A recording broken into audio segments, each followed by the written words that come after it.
बोलिए भगवान महावीर स्वामी की, आचार्य कुंद कुंद स्वामी की, आचार्य गुरुवर विद्यासागर मुनि महाराज की।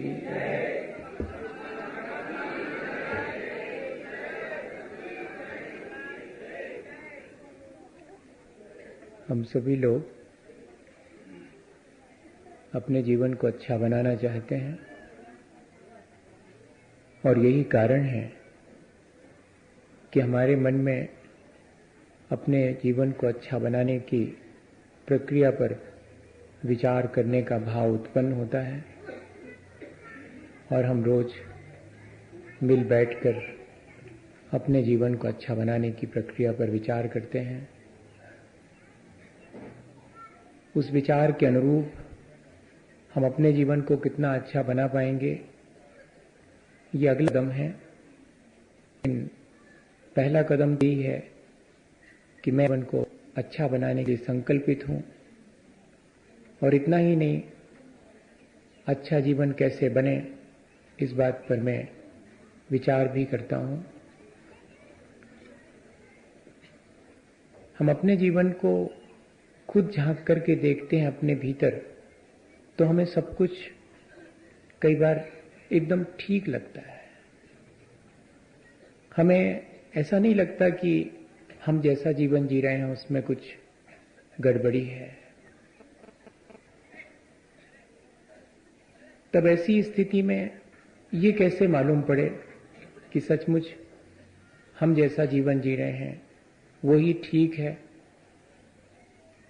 उसके लिए जरूरी है कि दूसरे के संबंध से हम अपने जीवन को देखें कि वो कैसा है। इन रिलेशन टू अदर्स,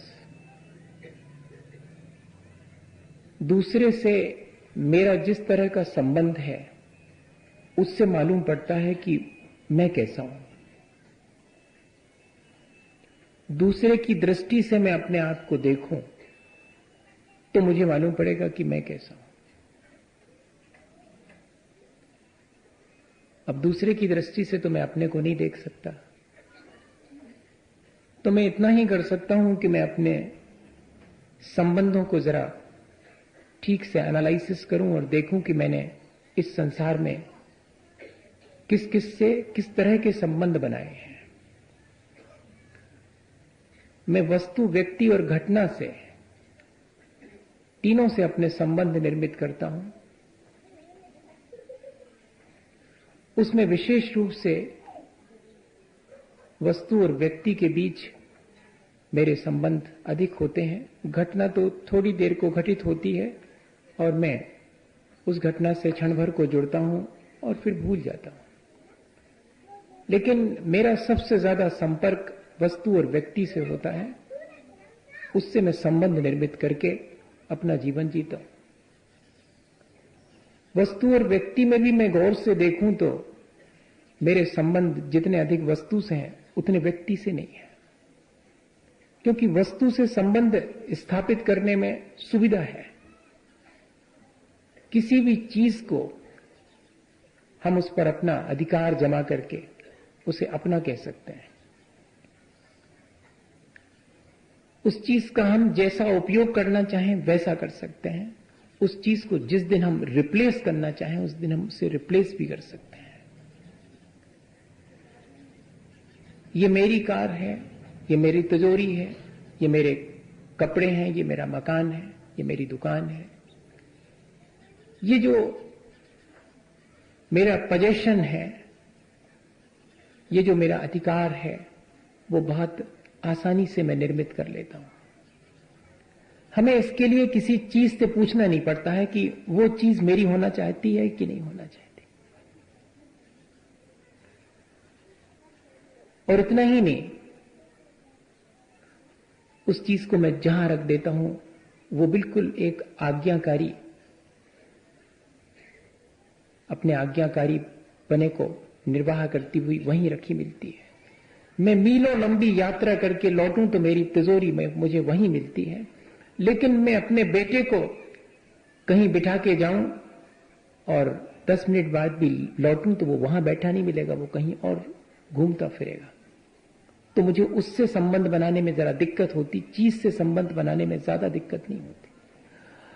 और चीज के साथ मजा यह है कि मेरे पॉकेट में कल तक 10 रुपए पड़े थे, जिन्हें मैं अपना कहता था, आज मैं चाहूं तो किसी और को दे दूं, तो मुझे उस 10 रुपए के नोट से ये नहीं पूछना पड़ता कि किसी और के साथ जाओगे या मेरे पास ही रहोगे।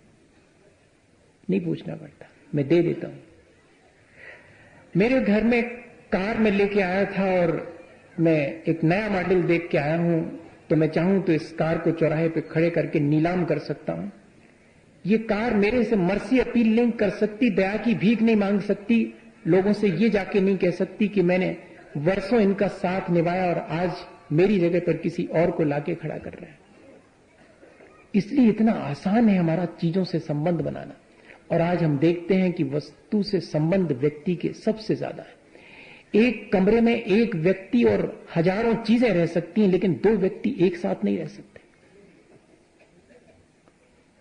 ये इतनी आसान सी प्रक्रिया हमने अपना ली है, और जड़ वस्तुओं से संबंध बढ़ाने वाले की जड़ता कितनी होगी ये बहुत स्पष्ट दिखने में आ रहा है।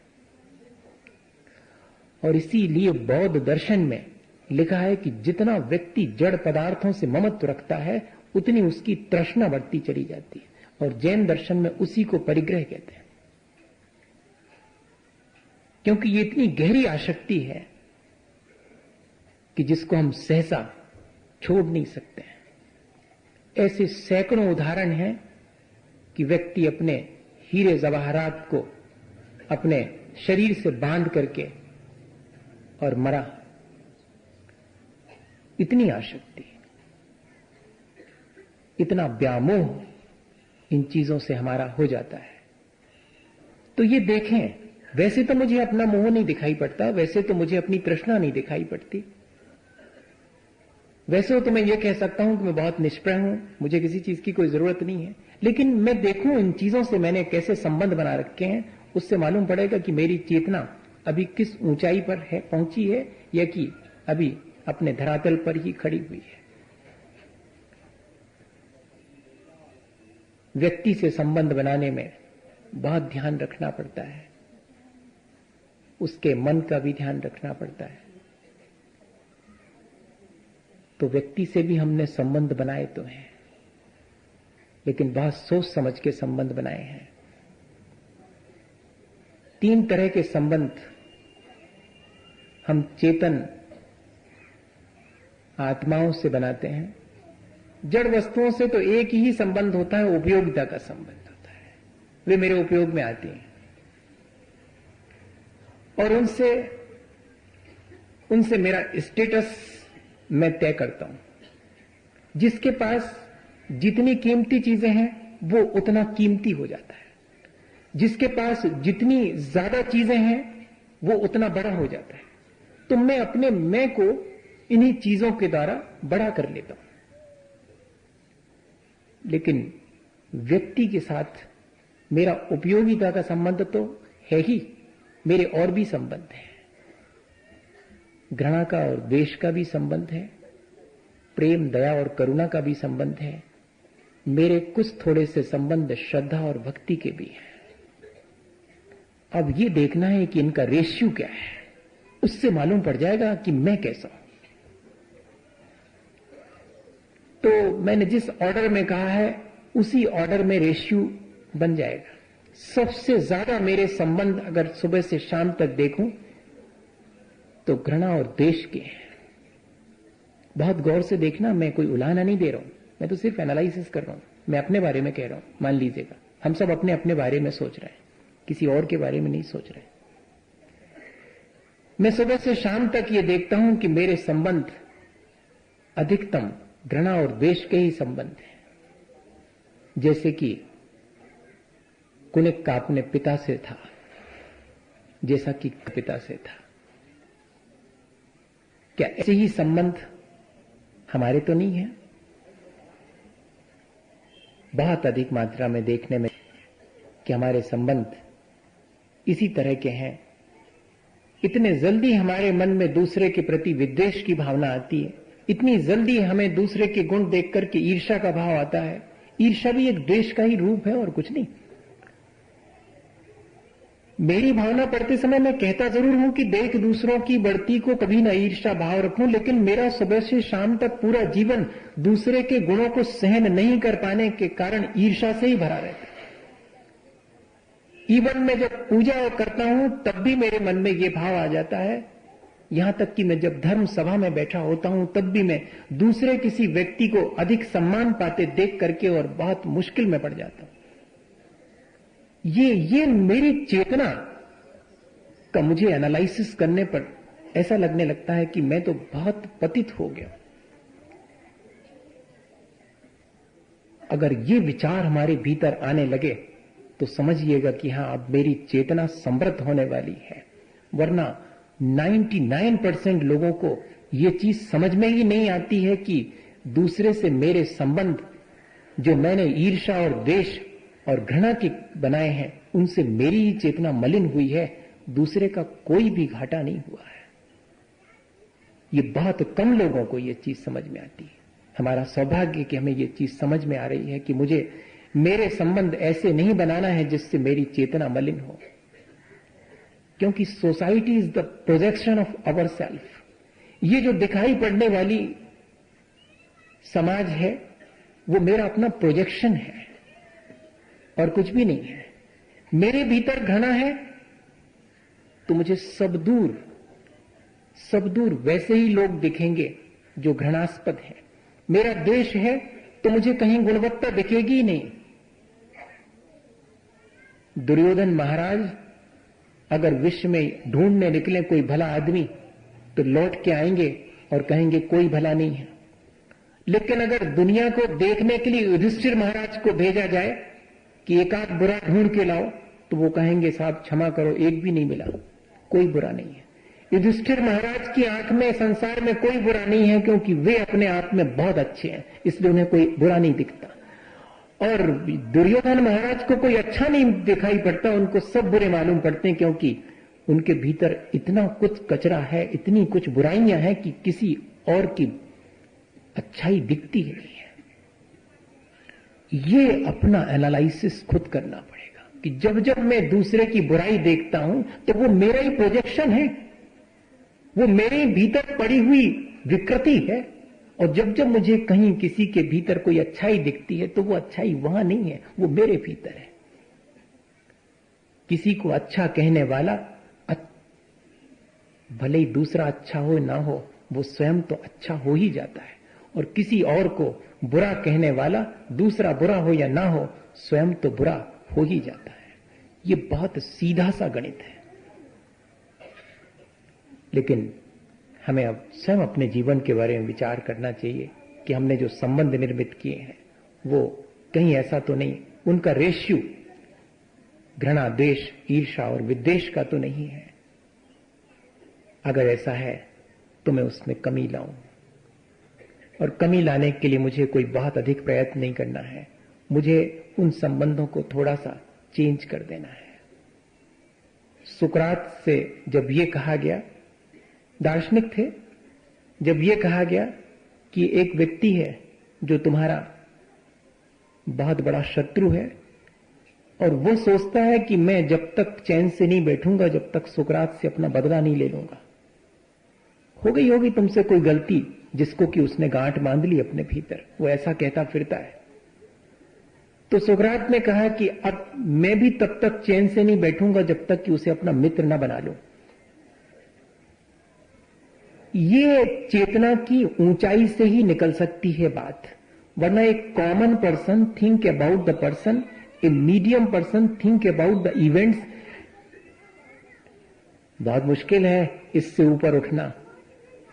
A ideal person think about ideas and ideals. एक कॉमन पर्सन 99% लोगों के अंदर दूसरे के बारे में ही सोचने का क्रम चलता है, और दूसरे के बारे में भी भला सोचने का क्रम नहीं। एक common person think about the person, यानी एक सामान्य व्यक्ति सिर्फ दूसरे की बुराइयों के बारे में सोच करके अपने जीवन को मलिन करता रहता है।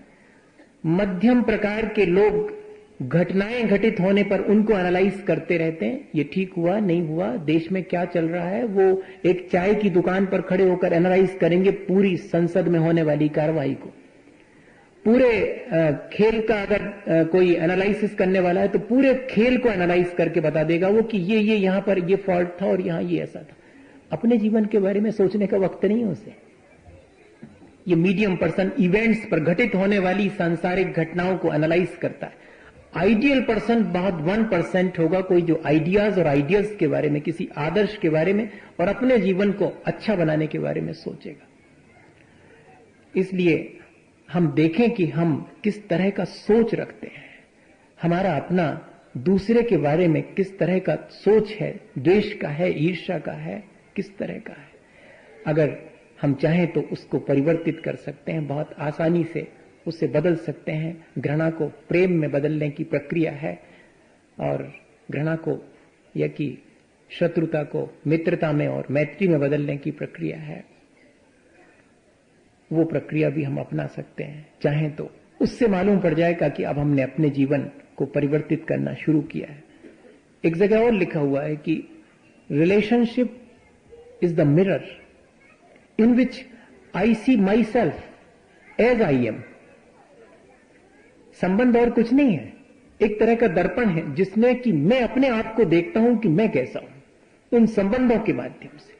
क्योंकि मेरे घृणा का संबंध मेरे भीतर की घृणा को मुझे दिखा देता है, मेरा दूसरे से प्रेम का संबंध मेरे भीतर के प्रेम को मुझे सामने दिखा देता है। वैसे मुझे समझ में नहीं आता है कि मैं किससे घृणा करता हूं, किससे प्रेम करता हूं, पर दूसरे व्यक्ति से पूछने पर मालूम पड़ता है कि हाँ ये व्यक्ति बहुत बहुत प्यारा व्यक्ति है या ये व्यक्ति बहुत विद्वेष करने वाला ईर्ष्यावान ईर्ष्यालु व्यक्ति है।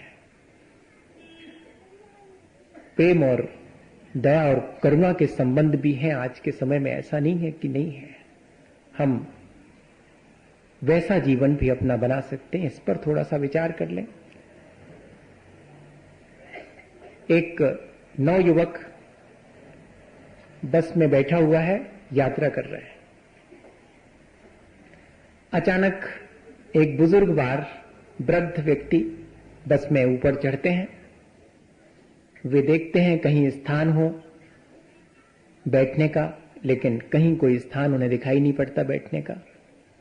वे थके हारे वहीं हैंडल पकड़ करके खड़े हो जाते हैं। तेज गाड़ी चलने से वे गिरते गिरते बचते हैं। उस वृद्ध व्यक्ति को असुविधा में देख करके युवक अपने स्थान से खड़े होकर के उन्हें बैठने का स्थान देता है। तो बाकी जो लोग बैठे हुए हैं हंस पड़ते हैं। वो हम ही लोग हैं, ऐसा मत समझना कि वो कोई और लोग हैं, ये हम ही लोग हैं जो किसी की मदद करने वाले पर हंसते हैं और क्या सोचते हैं, होगा कोई ना कोई स्वार्थ इनका, तब तो खड़े हो गया, कोई रिलेशन लगता होगा, या कि हो सकता है कि इस बुजुर्ग की कोई बेटी ब्याह के लायक हो और इस लड़के का उससे कोई अफेयर हो, इसलिए उसको जरा लाइन पे ला रहा है, इसलिए जगह दे रहा है। मैं तो एनालिसिस कर रहा हूं, आप बिल्कुल निश्चिंत बैठिएगा। हाँ, आप ऐसा मत सोचिएगा कि हमारे आचार्य भगवंत को ये सब चीजें नहीं मालूम थी, उन्हें सब कुछ मालूम था। उनकी आंख से ये संसार और इस संसार की अच्छाइयां बुराइयां कुछ भी नहीं छुपी हुई है। ये हमारा अपना सोच देखिएगा, इतना ही सोच पाएंगे, इससे ज्यादा ऊंचा तो उठ ही नहीं पाते हम, इतना ही सोच पाते हैं। उसने भी यही सोचा, सब लोग हंस पड़े उस पर एक व्यक्ति नहीं हंसा। वो इस घटना को देख करके द्रवित हो गया, बहुत हर्षित हो गया। उस नौयुवक के कंधे पर हाथ रख के उसने कहा कि बहुत बहुत धन्यवाद, आज भी ये चीजें जीवित हैं, मैं ये देख करके कृतार्थ हुआ। तो उस नौयुवक ने मालूम क्या जवाब दिया कि इसमें मैंने कुछ अतिरिक्त नहीं किया, ये तो मेरा कर्तव्य है।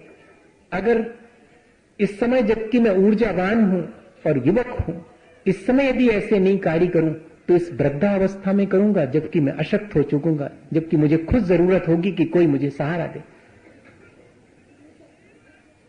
ये सोच अगर डेवलप हो जाए तो फिर देखिएगा कि हमारे संबंध क्षण भर में उस बुजुर्गवार से संबंध प्रेम का बन गया, और बाकी वे जो हंसे थे उन्होंने उस बुजुर्ग के माध्यम से एक द्वेष का संबंध निर्मित कर दिया। वहीं उसी क्षण, भले ही क्षण भर को किया हो, लेकिन वो क्षण भर का संबंध हमारे चेतना की ऊंचाई और हमारे चेतना के पतित होने को दर्शा के चला गया। ये हमारे अपने संबंध जो हमने निर्मित किए हैं, उन्हें हमें बहुत गौर से सुबह से शाम तक देखना चाहिए। लिखा तो यहां तक है कि जो कुलीन होते हैं, जिनको खानदानी कहते हैं, ये शब्द मैंने आचार्य श्री से 1992 में बहुत बड़ी धर्म सभा में और धीरे से हम लोगों की तरफ इशारा करके सुना था मैंने 1992 में, जबकि 5 लाख जनता आचार्य महाराज के प्रवचन सुनने के लिए मैंने पहली बार अपनी जिंदगी में, क्योंकि मैंने ये भी देखा है 1976 में कि 50 लोगों में रविवारी धर्म सभा हुई है, और एक स्थिति वो थी, सबसे बड़ा पंच कल्याणक उस समय 1992 में हुआ था जब जबलपुर में, तब सिर्फ सिर ही सिर दिखाई पड़ते थे। उस बीच कोई एक सिंधिया परिवार के व्यक्ति आए थे और उन्होंने जिस तरह से सिर पर पगड़ी लगाकर आए थे तो उतार करके, और जिस तरह से आचार्य महाराज की विनय की थी, उससे उन्होंने धीरे से कहा था कि ये हैं खानदानी लोग, ये शब्द कहा था। उस समय ये बात मुझे लगी थी कि वास्तव में ये है हमारे अपने स्टेटस का सिंबल। आज हमारे स्टेटस का सिंबल कुछ और ही है। जितनी गर्दी करें, जितनी मस्ती करें, जितनी वल्गरिटी करें, उतने नवयुवक कहलाएंगे। ये स्टेटस है नवयुवक का। और एक वो नवयुवक है जो कि निरंतर मदद के लिए तैयार और कह रहा है कि अभी तो समय है जो कि मैं कर सकूं। बड़े व्यक्ति का स्टेटस ये है कि वो अपने दरवाजे पर आए हुए छोटे व्यक्ति को दुत्कार के भगा दे, ये उसका स्टेटस है। वो उससे प्रेम से बात ना करे, वो उससे गले ना मिले, क्योंकि वो बड़ा है। ये क्राइटेरिया है अपना। इसका मतलब है कि हमने अपनी चेतना को पतित होने में ही महान मान लिया है। ये भ्रम हमारे भीतर पैदा हो गया। अब ऐसी स्थिति में बताइएगा, बहुत मुश्किल है कि नहीं? कैसा लगने लगता है? मुझे तो सब कुछ बहुत थोड़ी देर के लिए बहुत बेमानी मालूम पड़ने लगता है। मैं ईमानदारी से बोलूं, सारे संबंध मुझे बेमानी लगने लगते हैं। कई बार जब ऐसे सोचता हूं, आपके साथ बैठ के सोच रहा हूं, अकेले भी कभी कभी सोचता हूं, क्या धरा हुआ है यहां पर? आपको नहीं लगता ऐसा? कभी कभी लगता तो होगा। कभी कभी ऐसी छटपटाहट तो होती होगी कि क्या कर लिया मैंने अपने आप का। बनता तो बहुत होशियार हूं, बहुत समझदार हूं, लेकिन हूं तो बिल्कुल ही नहीं। ऐसा लगना चाहिए, तो हो सकता है कि थोड़ा बहुत हमारे जीवन में परिवर्तन हो और हम अपने आप को परिवर्तित करके बहुत बेहतर और बहुत अच्छा बना सकें। मैं आपको एक छोटी सी वो घटना कहना चाह रहा हूं जो कि हमारे उस प्रेम के, करुणा और मैत्री संबंध को प्रदर्शित करती है, जो हमारे भीतर ये भावना उत्पन्न करती कि हाँ, सचमुच मुझे संबंध स्थापित करने चाहिए संसार में, तो बस इतने ही करना चाहिए। संसार से पार होने का संबंध भी मुझे स्थापित करना चाहिए। वो संबंध है श्रद्धा और भक्ति का। लेकिन संसार में अगर मैं रहूं तो घृणा और प्रेम में से संबंध प्रेम का बनाऊं, शत्रुता और मित्रता से मैं संबंध मित्रता का बनाऊं, मैं दया और करुणा का संबंध अधिक से अधिक लोगों से निर्मित करूं। एक व्यक्ति तीर्थ यात्रा के लिए गया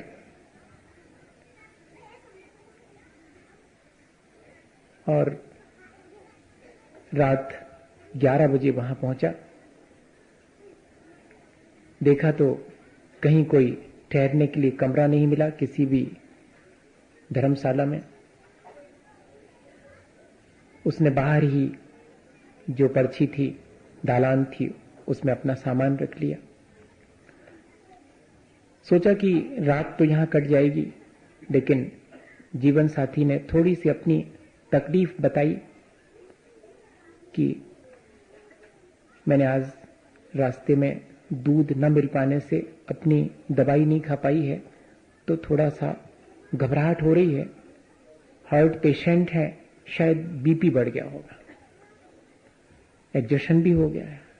अब थोड़ी घबराहट हुई कि सोच रहे थे कि इस दालान में ही रात निकल जाएगी, लेकिन दालान में तो निकल जाएगी पर तकलीफ में कैसे निकलेगी।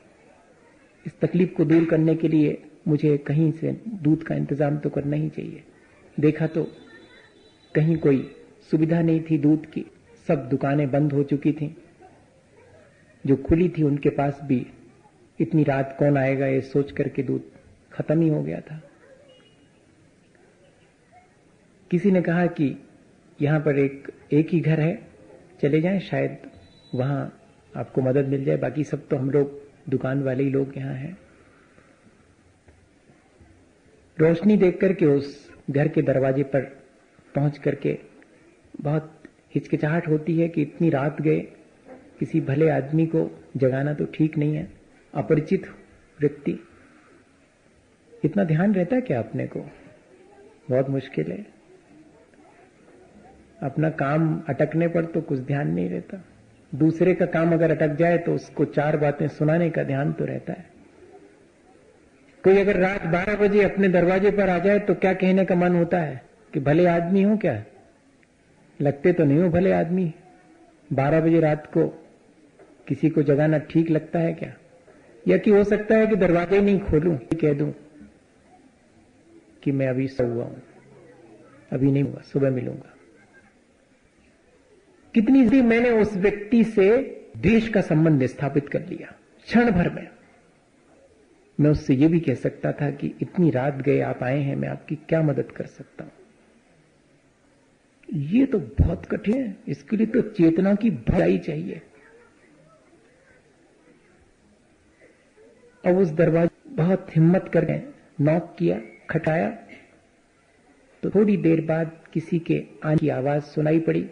लालटेन लिए एक वृद्ध व्यक्ति ने दरवाजा खोला और खोलते ही साथ लालटेन की रोशनी में इस अपरिचित तीर्थयात्री को देख करके, अरे कहा नहीं तुमने कि तुम आने वाले हो? अरे पहले तो खबर दे देते मुझे, और इतनी रात हो गई, और बहू कहां है? वाह भाई, बच्चों को लाए हो कि नहीं इस बार? अपरिचित व्यक्ति से कह रहे हैं। कैसा लग रहा है आपको? थोड़ा ढीला होगा उसका, नहीं क्या लग रहा है आपको? यही लग रहा होगा, और क्या लग सकता है? इससे ज्यादा क्या लग सकता है? कि ऐसा ही होगा? कोई ऐसा तो होता है क्या संसार में? ये कहां की घटना सुना रहे महाराज जी? ठीक ठीक आदमी होगा, ऐसा लग ही नहीं सकता कि जो एक अपरिचित व्यक्ति से इस तरह बोल रहा है कि पहले सूचना देकर के आ जाते, और बहू को लाए कि नहीं, बच्चे हैं कहां हैं? वो अपनी बात कुछ कह ही नहीं पाया कि मैं दूध ढूंढने के लिए निकला हूं कि कहीं एक पाव दूध मिल जाए, और इसके पहले ही बुजुर्ग बाहर इतना सब कह चुके और ये कह रहे हैं कि बाहर ही खड़े रहोगे क्या? अरे बैठो, हाँ अंदर बैठो। और अपने बेटे को आवाज देता है कि देखो तो इतना बड़ा हो गया है और मुझे बिना खबर दिए हुए और आ गया, और बता भी नहीं रहा है कि बहू कहां है, बच्चे कहां हैं। जाओ जाओ, गाड़ी लेकर के जाओ, कहां पर है? अरे ये तो हक्का बक्का है कि ये बुजुर्ग बार क्या मेरे परिचित हैं, मैं तो इनको जानता ही नहीं हूं।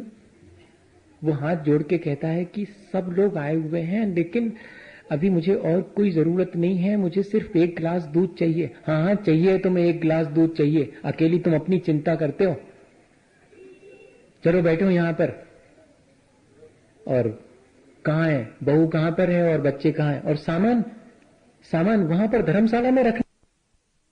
अब तो कहते ही चले जा रहे हैं वो, और नहीं माने, बहुत हाथ पैर जोड़े कि नहीं बस आप तो एक दूध दे दीजिएगा, बहुत तकलीफ है दवाई खाने के लिए, बहुत मुश्किल में। और अपने बेटे से वहां दूध भेजा, साथ में इस व्यक्ति को भेजा, सामान उठवा करके सबको ला करके अपने घर में जगह दी। ये सच्ची घटना सुना रहा हूं।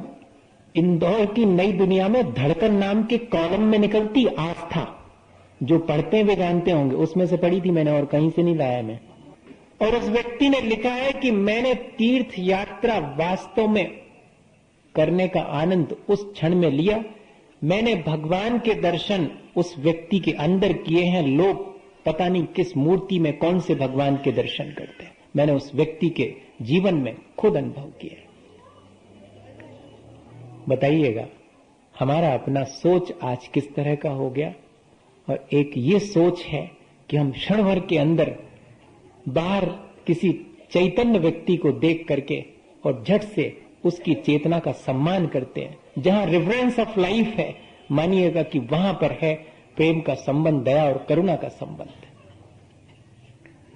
अभी तो हम अपनी चेतना का सम्मान चाहते हैं, लेकिन जहां जहां चेतना धड़कती है उस सबके सम्मान की भावना हमारे मन में कहां है? कहां है हमारे मन में ऐसा संबंध स्थापित करने की भावना? हो सकता है कि आप ये कहें, क्योंकि इस तरह की बात कहने के बाद मेरे पास प्रश्न आते हैं कि महाराज आप तो संबंधों की बात कर रहे हैं, हम तो सोच रहे थे कि संसार से पार होने के लिए संबंध ही छोड़ना पड़ेंगे। आप भी सबरे संबंध छोड़ के आए और हमें संबंधों की बात बता रहे। जी तो संसार की बात बता रहे हैं आप। ऐसा आपको लग सकता है और मेरे पास हो सकता है कि अगले दिन प्रश्न भी आ जाए। मैंने पहले ही क्लियर कर दिया है। जबकि हम सुबह से शाम तक इन्हीं संबंधों में जीते हैं। अभी तो मैंने ये नहीं कहा कि देह से मेरा कौन सा संबंध है, अपनी ही नहीं दूसरे की देह से भी मेरा कौन सा संबंध है। अभी तो इस पे एनालिसिस नहीं है, कभी करूंगा, इस पर भी करूंगा। अभी तो सिर्फ वस्तु और व्यक्ति से संबंध जो हमने बना रखे हैं उनकी हम चर्चा कर रहे हैं। उससे मालूम पड़ता है कि हमारी चेतना कैसी है। और आखिरी इस संसार से पार होने का संबंध है, वो है अपने पूज्य पुरुषों के प्रति श्रद्धा और भक्ति का संबंध। हो सके तो घृणा और द्वेष के संबंधों में कमी ला करके सबसे प्रेम और करुणा का संबंध हम निर्मित करें। एक बहन जापान गई थी अपने स्टडी के लिए, मेरे से आशीर्वाद लेके गई थी। और मैं आपसे कह दूं कि वो कोई जैन बेटी नहीं थी। हाँ, ये नहीं समझना कि वो जैनी थी, लेकिन उसकी श्रद्धा। जाते समय आशीर्वाद लेके गई, लौट करके 1.5 साल बाद सबसे पहले अपने घर आने के बाद उसने कहा कि गुरुजी के पास जाऊं। ठीक है, मेरे पास आकर के जब सारा कुछ उसने बताया कि ऐसा है वहां, ऐसा है वहां, बहुत प्रशंसा की। रात 12 बजे भी किसी के दरवाजे पे नॉक करो तो सबसे पहले वो पूछता है कि मैं आपके लिए क्या कर सकता हूं। और अगर अपन ये कहें कि फलानी जगह जाना है तो वो ये नहीं कहता कि ऐसे ऐसे चले जाना, वो कहता थोड़ा ठहरो, मैं आता हूं, और जल्दी से तैयार होकर आपके साथ आपको भेज के आएगा। इतना मैनर है वहां पर। ये सब चीज तो बहुत अच्छी है। बाजू में एक कोई टाइपिस्ट लेडी थी बाजू के कमरे में, तो वो एक दिन आकर के बोलती हैं कि मैं अपने टाइम टाइपिंग के चेंज कर लूं अगर मेरी टाइपिंग से आपको कोई असुविधा होती हो, क्योंकि आप मेरे देश में मेहमान बन के आई हुई हैं। वो इतना केयर करते हैं, सब कुछ है। मैंने कहा तब तो बहुत अच्छा शहर, बहुत अच्छा देश है। तो फिर यहां वापस काहे को आ गए बेटे? मैंने सीधा पूछा। वहां तो बहुत अच्छा था फिर तो। बोलती नहीं, वहां सब कुछ है, वहां सब एक दूसरे का ध्यान रख सकते हैं, लेकिन वहां हम किसी को अपना नहीं कह सकते हैं। वहां पर कोई आत्मीयता नहीं है। वहां सब एक दूसरे का उपयोग करते हैं, सब एक दूसरे के काम आते हैं, लेकिन कोई किसी का अपना नहीं है। वो जो एक आत्मीयता है, वो जो एक परस्पर एक दूसरे के लिए, एक दूसरे के सुख दुख में सहयोगी बनने का है, वो नहीं है। वहां पर संबंध वहां नहीं है। ये हमारी अपनी विशेषता है, हमारी अपनी भारतीय संस्कृति की। यहां हम आत्मीयता के और अच्छे संबंध बनाते हैं, एक दूसरे के कल्याण में कारण बनते हैं। इस चीज को हम धीरे धीरे भूलते जा रहे हैं। वो जो श्रद्धा और भक्ति के संबंध है वो तो बहुत थोड़े से हैं, वो तो मंदिर तक ही सीमित है। वो तो मेरा 1 घंटे का जॉब है। वो एक जॉब है मेरा, 1 घंटे का पार्ट टाइम जॉब है मेरा। वो मैं आता हूं और भगवान के सामने और गा करके, बजा करके और खूब भक्ति भाव अपना प्रदर्शित करता हूं। लगता तो है जैसे कि मेरी भक्ति बहुत है, मेरी श्रद्धा भगवान के प्रति बहुत है, लेकिन ऐसे नहीं मालूम पड़ेगा ये श्रद्धा और भक्ति।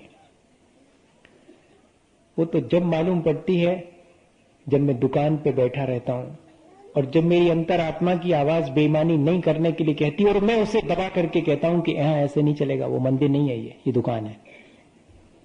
तब मालूम पड़ता है कि मेरी कितनी श्रद्धा है, मेरी कितनी भक्ति है। ज्यादा कठिन तो नहीं लग रहा? आप कहेंगे तो मैं इतना ज्यादा एनालिसिस नहीं करूंगा। आपको खुश करने वाली बात, अभी तो आप खुश नहीं हो रहे हैं मेरे से, आपको लग रहा है कि क्या क्या कर रहे हैं, गड़बड़ हो रही है, तो बिल्कुल जी कैसे पाएंगे, ऐसे तो बहुत मुश्किल है। एक व्यक्ति कहने लगे कि महाराज ये सब बातें कहने सुनने में प्रवचन तक अच्छी लगती, फिर जीवन में तो अच्छी नहीं लगती। वो बिल्कुल यही स्थिति हम लोगों के साथ, हम लोग सब जानते समझते हैं, पर हमारा अपना जीवन किस तरह बीत रहा है इसके बारे में थोड़ा सा विचार करना और शुरू कर दें। क्या वो जो मंदिर की श्रद्धा और भक्ति है वो मेरे जीवन में आ पा रही है? मेरे अपने रोजमर्रा के जीवन में उसका कोई जरा भी फैलाव मुझे दिखाई पड़ता है? ये तो कोई विरले ही लोग होते हैं, जैसे कि विनोबा जैसे लोग, जो अपने कमरे में झाड़ू लगाते समय पूछने पर कि क्या कर रहे हो, कहते भगवान की प्रार्थना कर रहा हूं। अजीब आदमी हो, झाड़ू लगा रहे हो और कह रहे भगवान की प्रार्थना कर रहा हूं। हाँ, भगवान ने यही तो कहा है कि जैसे मैं अपने कमरे का कचरा पसंद नहीं करता और उसे झाड़ कर बाहर फेंकता हूं, ऐसे ही मुझे अपने मन के द्वेष, ईर्ष्या, क्रोध, कषाय, मिथ्यात्व, ये सब जितनी कचरे हैं इनको निकाल के बाहर फेंकना, यही तो भगवान ने कहा। इसलिए मैं वही करता रहता हूं। ये कचरा निकालने और मुझे किसी और व्यक्ति की जरूरत नहीं पड़ती कि मेरा कमरा झाड़ने की एक प्यून वो लाओ, स्वीपर लाओ। मैं अपने हाथ से कर लेता हूं। मैं ये मान के करता हूं कि जैसे मैं प्रार्थना कर रहा हूं, प्रार्थना करने का मेरा ढंग इस तरह का है। आपका प्रार्थना करने का यही ढंग की घंटी बजाई, जलधारा करी, जय जय जय नाथ परम गुरु होए, हाँ बस। और फिर बाद में बाहर निकले तो फिर तो सब शुरू हुए, जो भी चलता संसार में, आप परम गुरु हुए वो उधर के लिए। नहीं, ऐसा नहीं होना चाहिए। इतना अलग अलग जीवन नहीं होना चाहिए, इतना खंडित तो नहीं होना चाहिए। कुछ तो उसका मैनिफेस्टेशन, कुछ तो उसका फैलाव मेरे जीवन में भी, विस्तार उसमें भी दिखना चाहिए। मैं ये कह रहा हूं, और कोई बहुत विशेष बात नहीं कहना चाहिए। वो जो श्रद्धा और भक्ति का मेरा संबंध है वो बहुत ऊंचा संबंध है। वो मुझे संसार से पार करने वाला संबंध है। वो मुझे निर्मित करना था, वो भी मैंने इस तरह से बहुत सुपरफिशियल, बहुत सतही स्थापित किया है श्रद्धा और भक्ति का। और वो भी कितने घंटे भर के लिए। जब मैं भगवान के सामने होता हूं तब भगवान को मैं हमेशा अपने सामने रखूं अगर मेरी श्रद्धा और भक्ति है। और जब वो मेरे सामने रहेंगे तो फिर मैं बेईमानी कर ही नहीं पाऊंगा। फिर मैं कहीं भी किसी भी अवस्था में रहूं, अगर मेरा श्रद्धा और भक्ति का संबंध है जिसके प्रति है, तो वो 24 घंटे मेरी आंख के सामने है। जैसे कि किसी बेटे से पूछा जाए कि मां की याद आती है क्या, तो वो कहेगा भूलते ही कब हूं जो अलग से याद करना पड़े, मुझे याद ही उन्हीं की बनी रहती और किसी की आती नहीं। क्या ऐसा है भगवान के प्रति हमारा श्रद्धा और भक्ति का भाव? एक छोटी सी घटना मिनट में हो जाए। आज 10 बजे तक करेंगे अपन, है ना, 9:45 से 10 कर लेते हैं, 15 मिनट। संडे है उसको क्या आप करनी पड़ेगा, एडजस्ट करनी पड़ेगा। वो कहानी 10 मिनट तो लगेंगे उसमें। क्या हुआ, एक जहाज, पानी का जहाज एक द्वीप के किनारे रुका। बहुत लंबी यात्रा हो गई थी। सामने द्वीप दिखाई पड़ा, आइसलैंड, टापू भी कहते हैं अपन। वहां उन्होंने उसको रोका, देखें यहां कुछ मिलता है अपने लिए कि नहीं मिलता है, थोड़ा रेस्ट हो जाएगा फिर आगे चलेंगे। उतरते ही साथ उन्हें दिखा कि और तो कुछ नहीं है, लेकिन एक मंदिर दिख रहा है, बहुत पुराना सा, जीर्ण शीर्ण, चल के देखना चाहिए। तो उसमें जो पंडित नुमा या पुरोहित जैसे, पुजारी जैसे लोग थे, उनको तो बहुत ज्यादा इंटरेस्ट था मंदिर दिखते ही साथ। हाँ, होता है इस तरह का, इसमें होना ही चाहिए। मैंने पंडित नुमा शब्द कहा तो बुरा तो नहीं लगा आपको, क्योंकि पंडित होना बहुत कठिन है, पंडित नुमा होना बहुत आसान है। विद्वान होना बहुत आसान नहीं है, विद्वान नुमा होना तो बहुत आसान है। हो जाते हैं अपन थोड़ी सी दो चार बातें पढ़ करके। तो इसलिए ये शब्द मुझे अच्छा लगता है कि पंडित नुमा, जैसे कि हम सब मनुष्य नुमा प्राणी हैं। हाँ, मनुष्यता नहीं हो तो मनुष्य नुमा ही कहना पड़ेगा, और क्या कहेंगे बताइए, आप ही बताइए। अब उनको वहां इंटरेस्ट की मंदिर है, चलते देखें। तो वहां जाकर के देखा तो 3 संत पुरुष जैसे दिख रहे थे। इनको लगा कि लगता है ये हमसे भी ज्यादा जानकार है, और अपने से ज्यादा जानकार कोई दिख जाए तो फिर बड़ी मुश्किल होती है। फिर तो ये लगता है कि जरा इनकी परीक्षा करके देखूं क्या क्या आता है।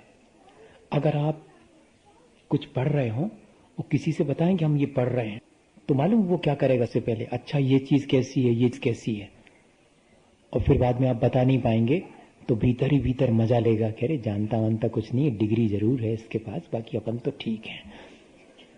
हाँ, बहुत बहुत आज तो मेरा वो पूरे मन से बैठा हूं, मैं बहुत एनालिसिस कर रहा हूं आज तो। आप बिल्कुल निश्चिंत रहिएगा। एक एक चीज। अब वो क्या हुआ कि उसमें से उन्होंने देखा कि ये लग तो बहुत बड़े से रहे हैं, लेकिन बड़ा कैसे मालूम सहसा। तो पूछा कि क्या करते हो तुम लोग। तो इन पंडितों को देख करके वो तीनों भोले भाले प्राणी थोड़े से घबराए। उन्होंने कहा कुछ नहीं, हम तो यहां भगवान की पूजा प्रार्थना करते हैं। अच्छा, पूजा प्रार्थना करते हो, क्या है तुम्हारी पूजा करने का ढंग, कैसी पूजा करते हो, कौन सी स्तुति पढ़ते हो, स्टैंडर्डाइज कोई तुम्हें प्रार्थना याद है? उन्होंने कहा स्टैंडर्डाइज कोई प्रार्थना वो तो नहीं है याद। तब फिर इनको बड़ी राहत मिली कि हम अभी विद्वान ज्यों के त्यों हैं। हाँ, ये कुछ नहीं जानते, सब बुद्धू है। हाँ, उन्होंने कहा बैठो हम बताते हैं। अब वो सब भूल गए कि क्या क्या देखना था इस टॉप के अंदर, ये मिल गए। तो तुम्हें कुछ भी नहीं आता, हमको तो वैसे कोई प्रार्थना तो करते क्या हो तुम? तो उन्होंने कहा बस आप देख रहे हैं इस खंडहर में जब हम आए तो कोई नहीं था, ये तीनों मूर्तियां जो सामने हैं वही थी। हमको प्रार्थना आती नहीं है, हम अज्ञानी हैं, तो हम लोगों ने अपने आप ही एक प्रार्थना बना ली। क्या प्रार्थना बनाई तुम लोगों ने? यही कि you are 3, we are 3, have mercy with us. आप भी 3 हैं, हम भी 3 हैं, हम पर दया बनाए रखना। अब इससे ज्यादा क्या? उन्होंने कहा सब गलत, ये कोई प्रार्थना होती है क्या? तो उन्होंने कहा कि आप विद्वान हैं, आप हमें बता दें कि प्रार्थना कैसे की जाती, हम सीख लेंगे आपसे। पर हमारी श्रद्धा है भगवान में, तो हमसे जो बनता है टूटा फूटा वो हम करते हैं। उन्होंने कहा नहीं, ऐसे नहीं होती प्रार्थना, ऐसे नहीं व्यक्त की जाती श्रद्धा, हम बताते हैं। और उन्होंने एक लंबी सारी प्रार्थना, सकल गे गाय तदपि निजानंदर स्लीन, वो वाली, या कि और भी बड़ी वाली, जो भी हो, जो भी स्टैंडर्डाइज होगी, वो उन्होंने उनको वो सिखा दी पूरी।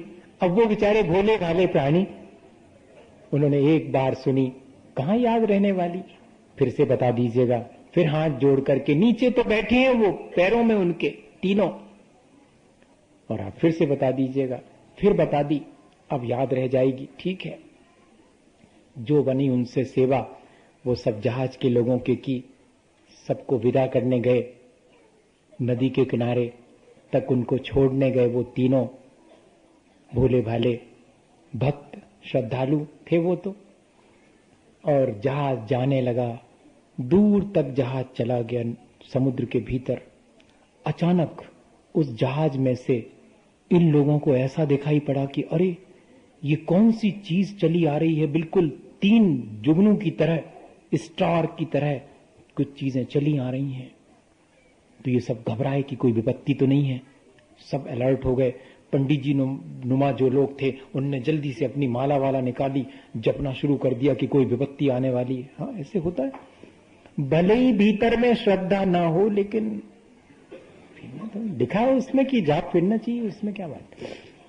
जब विपत्ति आए तब, बाकी नहीं, बाकी सुख के समय पर तो जितना एंजॉय करना उतना एंजॉय करो। भगवान जी को तो अपन कह के आते हैं कि देखो हमारे साथ में मत आना, वहीं पर वो शटर वहीं ताला वाला लगा करके संज्ञा होगी तो बहुत परेशानी पड़ोगे। यहां तो हम बहुत मुश्किल, दुकान में कहां इतनी भीड़ में आप बैठोगे और धूप भी रहती है, और तो हमने वहीं लॉक करके आते हैं उनको, बाहर ना आ जाए वो हमारे साथ। इतनी श्रद्धा भक्ति है हमारी। मैं ये नहीं कह रहा हूं कि आप मंदिर जाना बंद कर दें, मैं ये नहीं कह रहा हूं कि आप पूजा पाठ करना बंद कर दें। मैं सिर्फ ये कह रहा हूं कि मेरे मंदिर जाने और मेरे पूजा करने से मेरे भीतर जो श्रद्धा और भक्ति है वो मेरे संसार को बढ़ाने वाली है कि कम करने वाली है। बस इतना ही देख लें और कुछ नहीं। मैंने जो संबंध भगवान से अपना श्रद्धा और भक्ति का स्थापित किया है वो सचमुच ठीक किया है या नहीं किया है। काम चलाऊ संबंध तो नहीं है वो मेरा, और अधिकांश मौके पे देखते हैं कि काम चलाऊ संबंधी है, इससे ज्यादा नहीं है। वो जैसे जैसे वो ज्योति जैसी चीजें पास आती गई, दहशत बढ़ती गई, लेकिन बहुत निकट आई तो लोगों ने देखा कि अरे ये तो वही तीनों हैं जिनको कि हम अभी प्रार्थना सिखा करके उस टापू पर आए थे, और ये ऐसे चले आ रहे हैं, बिल्कुल अनलाइटेड, बहुत चमक रहे हैं ये तीनों, और पानी पर ऐसे चले आ रहे हैं। अब तो वो जो पंडित जी वगैरह थे, विद्वान थे, वो सकते में आ गए। आंगन फांगन उनको जल्दी से जहाज के ऊपर चढ़ाया। जैसे ही वो तीनों जहाज के ऊपर आए और पंडित जी को देखा, साष्टांग हो गए। अब पंडित जी बहुत दुविधा में कि ये कर क्या रहे हैं। हाथ जोड़ के बोले कि वो जो आप प्रार्थना सिखा आए थे वो तो भूल गई हमसे, आप कृपा करके, हम इसीलिए आए आपके चरणों में कि आप फिर से प्रार्थना सिखा दो। अब पंडित जी की बारी थी, पंडित जी उनके चरणों में झुके हुए हैं और कह रहे हैं कि आप ही की प्रार्थना सही है, you are 3 we are 3, have mercy with us. उसकी वजह से यहां तक आप ऐसे चले आए। हमारी ये जो स्टैंडर्डाइज हमने बना रखी है प्रार्थना, जिसको हम रोज भगवान के सामने दोहरा लेते हैं, जिसका एक अंश भी हमारे जीवन में प्रकट नहीं होता है, और तुम्हारी श्रद्धा तुम्हें कितना निश्चित और कितना सहज और सरल बना गई है। ऐसा संबंध अगर हमारा निर्मित हो जाए तो हम इन सारे संसार के संबंधों से बहुत ऊपर उठ सकते हैं और अपने जीवन को बहुत अच्छा बना सकते हैं।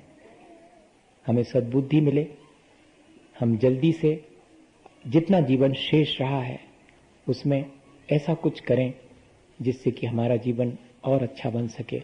यहां से विदा लेते समय हम निराश होकर के न लौटें कि कुछ भी तो नहीं कर पाए, बल्कि बहुत प्रसन्नता पूर्वक लौटें कि मैं मनुष्य हुआ तो मुझे जो करना था मैंने वो किया और अब यहां से विदा ले रहा हूं। ऐसी भावना हमारे भीतर बनी रहे। इसी भावना के साथ आज अपन एक साथ मिल बैठकर नमोकार करते हैं।